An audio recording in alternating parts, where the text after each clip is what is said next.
Les gouttes de pluie s'écrasaient sur les fenêtres du centre social, l'espoir de demain, comme si le ciel lui-même partageait le poids des luttes qui s'y jouaient.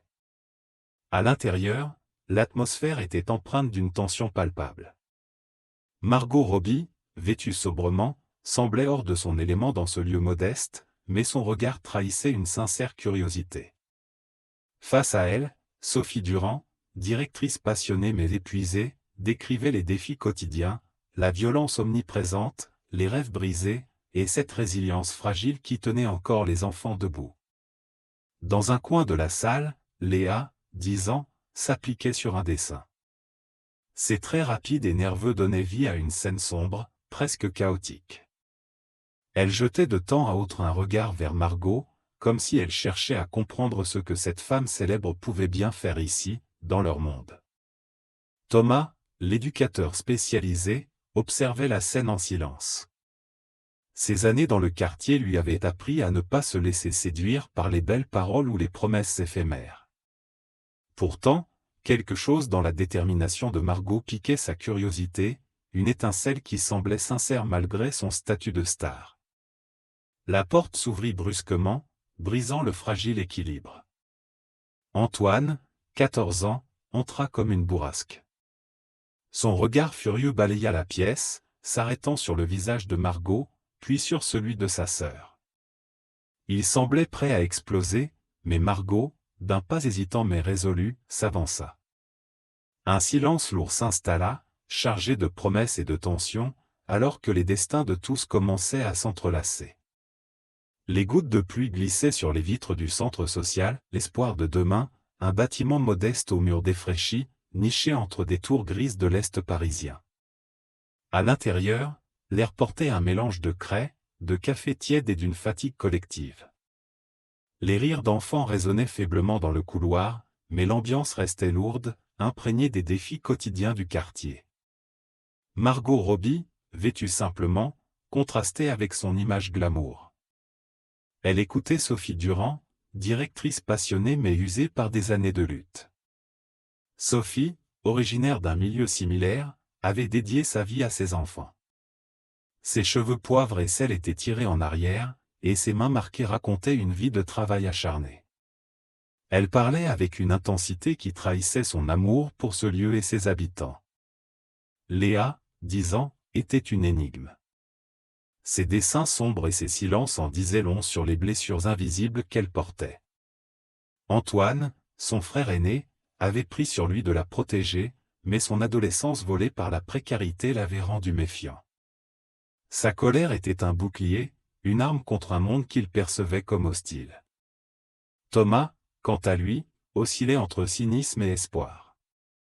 Ancien enfant du quartier, il voyait en Margot une opportunité rare, mais il craignait que ses intentions, bien que sincères, ne suffisent pas à changer une réalité si complexe. Pourtant, un lien fragile semblait se tisser entre eux tous, promettant une transformation inattendue. Alors que Margot Robbie s'apprêtait à répondre à Antoine, Léa, d'un geste brusque, déchira son dessin et le jeta au sol, attirant tous les regards. « C'est toujours pareil, ils viennent, ils regardent, puis ils oublient, murmura-t-elle, la voix brisée.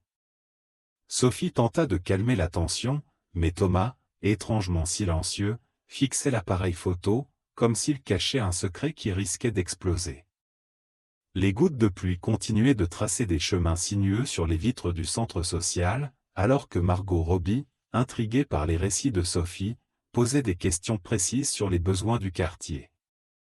Sophie, malgré sa fatigue palpable, s'efforçait de transmettre l'ampleur des défis, décrochage scolaire, violence domestique, et un manque criant de ressources. Margot, elle, notait mentalement chaque mot, cherchant à comprendre comment sa notoriété pourrait être mise au service de ses enfants. Dans un coin, Léa observait discrètement les échanges, son crayon ralentissant sur le papier. Elle n'était pas habituée à voir des adultes écouter avec une telle attention. Pourtant, elle restait méfiante, se demandant si cette femme, venue d'un monde si éloigné du sien, pouvait réellement faire une différence. Thomas, de son côté, restait en retrait, jaugeant Margot avec prudence. Il avait vu trop de promesses éphémères de la part de personnalités médiatiques. Antoine, toujours tendu, refusait de baisser sa garde. Pourquoi maintenant? Pourquoi nous? Margot, loin de se laisser intimider, répondit avec sincérité, parce que c'est ici que je peux apprendre ce qui compte vraiment. Ce fut un premier pas, mais pas sans résistance. Alors que les jours passaient, Margot s'efforçait de gagner la confiance des jeunes, notamment celle d'Antoine. Elle proposa un atelier de photographie, espérant offrir une échappatoire créative aux enfants. Mais les tensions ne tardèrent pas à éclater. Antoine, méfiant, accusa Margot de chercher à exploiter leur misère pour redorer son image. Ce conflit révéla des blessures profondes, mais aussi une opportunité pour Margot et Antoine de confronter leurs préjugés respectifs.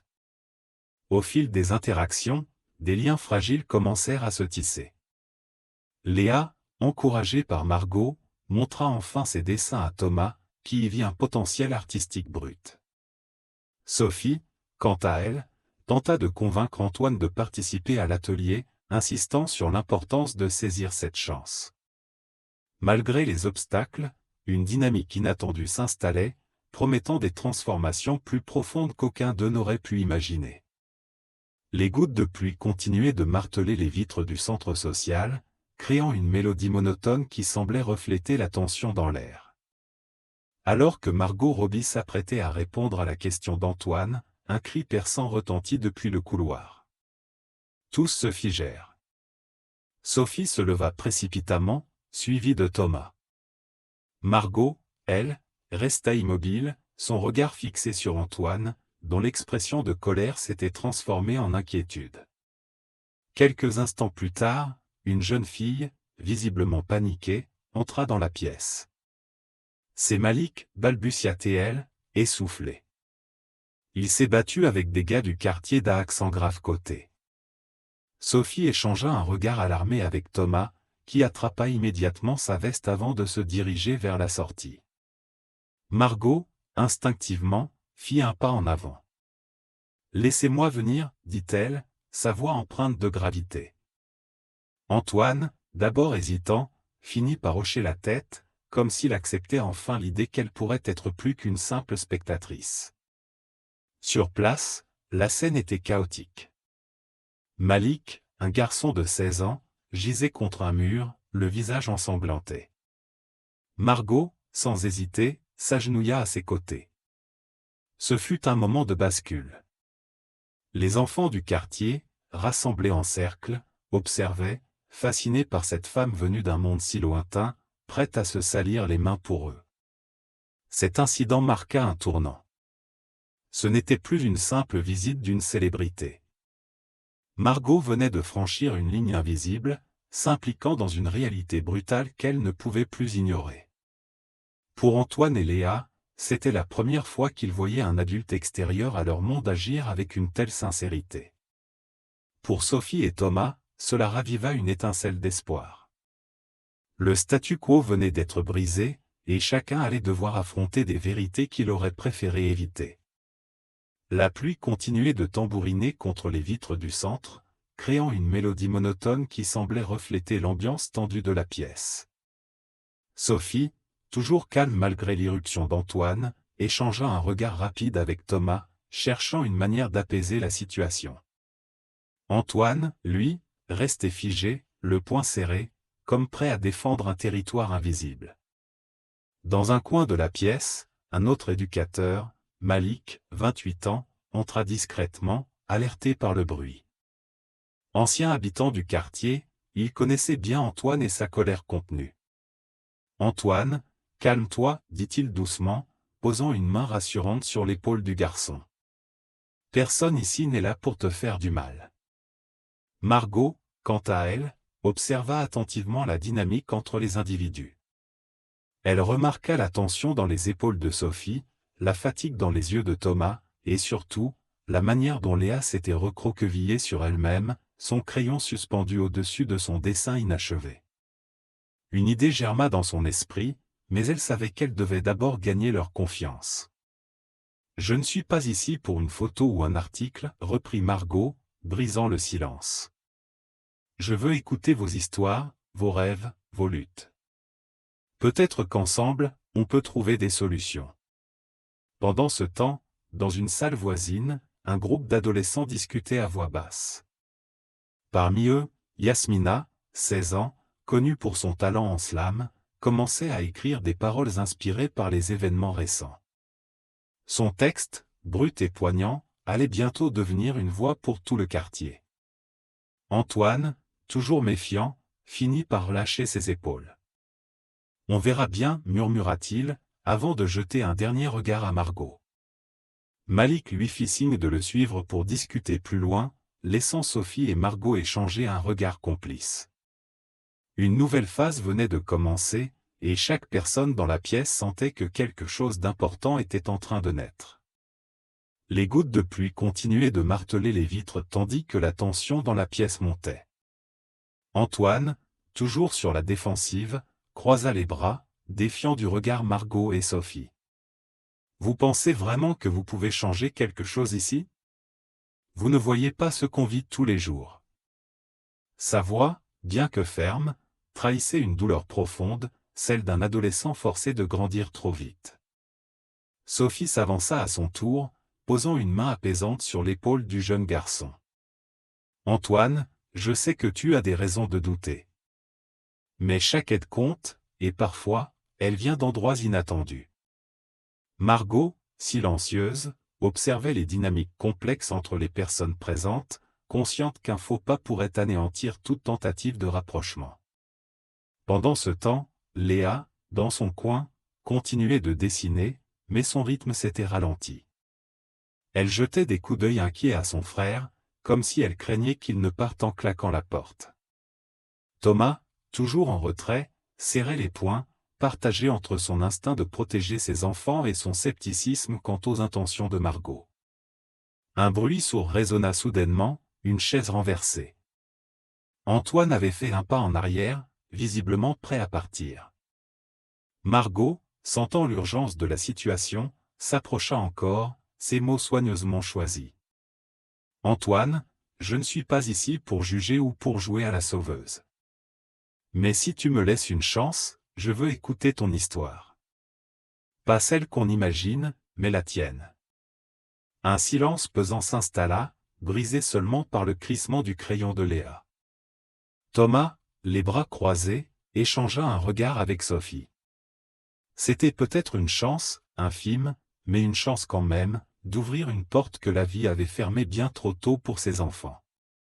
La tension dans la pièce était palpable. Antoine, toujours sur la défensive, croisa les bras, défiant Margot du regard. Sophie, consciente de la fragilité de l'instant, s'interposa doucement. « Antoine, personne ici n'est là pour juger ou profiter de vous. Margot a pris le temps de venir pour comprendre notre réalité, pas pour la détourner. » Léa, jusque-là silencieuse, posa son crayon et murmura, « Antoine, elle n'est pas comme les autres. » Son frère tourna la tête vers elle, surpris. Il n'avait jamais vu sa petite sœur défendre quelqu'un d'extérieur. Ce simple geste, pourtant, fit vaciller sa colère. Margot, les mains ouvertes en signe de paix, ajouta, « Je sais que des promesses vides, vous en avez entendu des tonnes. Mais je ne suis pas là pour parler. Je suis là pour écouter. Et si vous me laissez faire, pour agir. » Ces mots, prononcés avec une sincérité désarmante, semblèrent fissurer la carapace d'Antoine. Thomas, qui observait la scène, sentit un frisson d'espoir le traverser.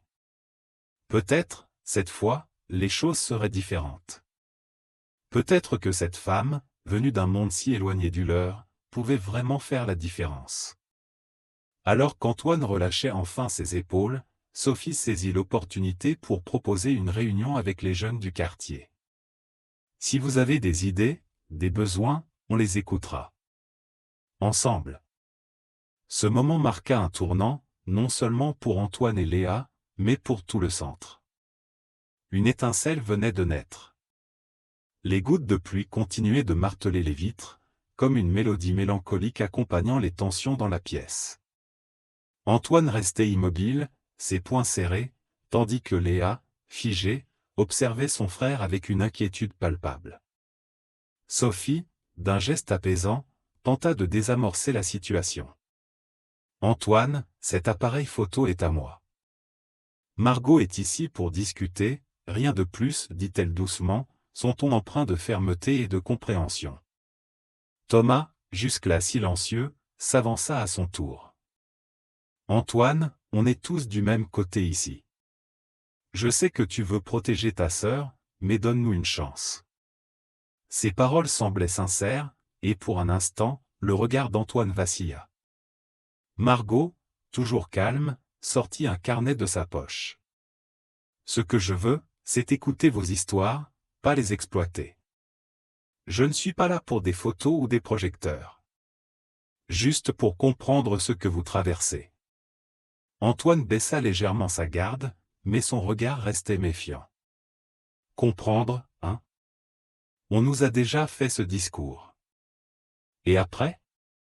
Vous repartirez à Hollywood et nous, on restera ici, à galérer. » Léa, brisant son silence, murmura, « Antoine, peut-être qu'elle est différente. » Ces mots, presque inaudibles, résonnèrent pourtant comme un pont fragile entre deux mondes. Un frisson traversa la pièce. La tension s'apaisait, mais une question persistait, Margot réussirait-elle à prouver qu'elle était vraiment différente? La tension dans la pièce était palpable. Antoine, toujours sur la défensive, croisa les bras, défiant Margot du regard. Sophie, consciente de la fragilité de l'instant, prit une inspiration profonde avant d'intervenir. « Antoine, je sais que tu te méfies, mais Margot est ici pour nous écouter, pas pour nous juger. » Léa, jusque-là silencieuse, posa son crayon et murmura, « C'est vrai, Antoine. Elle m'a demandé ce que je dessinais. » Son regard, à la fois timide et empreint d'espoir, effleura celui de son frère. Antoine hésita, partagé entre sa colère et la confiance qu'il avait en sa petite sœur. Thomas, qui observait la scène depuis le fond de la salle, sentit que le moment était crucial. Il s'avança doucement. « Antoine, je sais que tu as vu des gens promettre des choses sans jamais les tenir. Mais parfois, il faut laisser une chance. Peut-être que cette fois, ce sera différent. » Ces mots, bien qu'hésitants, portaient une sincérité désarmante.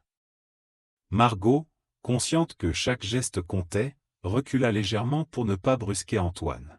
« Je ne suis pas ici pour faire semblant, dit-elle doucement.